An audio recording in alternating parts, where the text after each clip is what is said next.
Good morning, guys. I hope you're well. So today we're going to be talking about Aster, and this is the reason why I think price prediction wise for Aster, $8 to $12 is very plausible for it.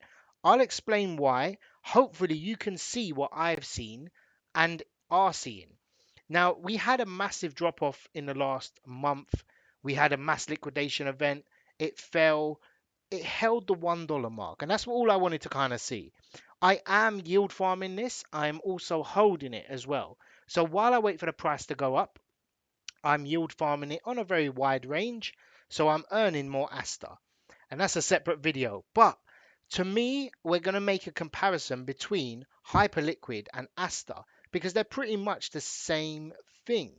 And in order to get data, you can look at what the other coin done and how successful, how long it took. It's like using technical analysis, but we're using it on the fundamental scale.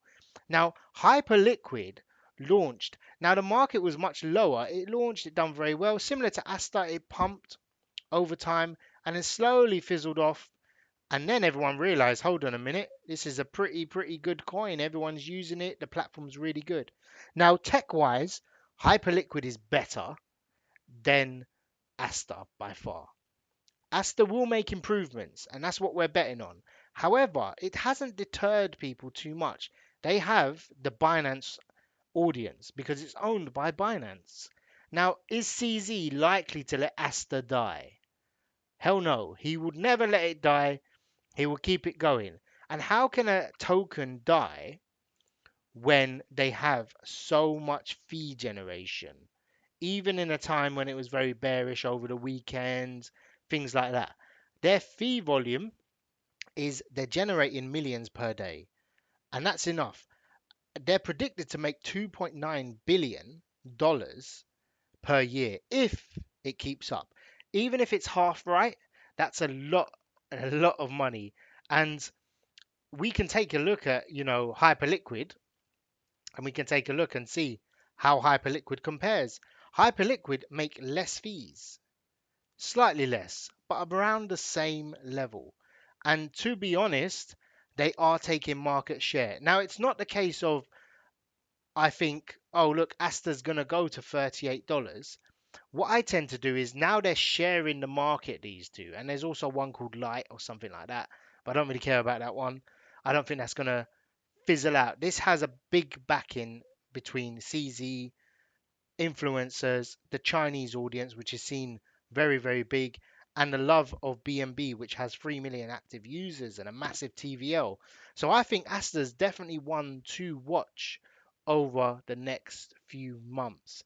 Now, if we take a look at how long, when is it going to reach that, you can see Hyperliquid took a while. It took over 6 months to actually start to run. Perps are going into DeFi rather than central exchanges. People are seeing, I can just connect my wallet to Aster. I can just connect my wallet to Hyperliquid. I don't have to KYC. I can just deposit. No one knows it's me. It's anonymous to a degree. So people prefer it. They have good systems in place. Now, there will be a time when the market sinks. And the only thing you have to be aware of is if the volume sinks or the market sort of falls down, Aster will probably go maybe to below $1. So I'm prepared for that if that does happen. However, the upside to me is half the money or a 10x. That's what I'm going for. So the risk to reward is there. And if it falls, I will just yield farm it, accumulate some Aster, and it's a top 100 coin, and it probably will stay a top 100 coin.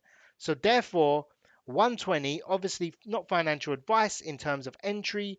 You can go in and you can purchase whatever you want at whatever price point you want.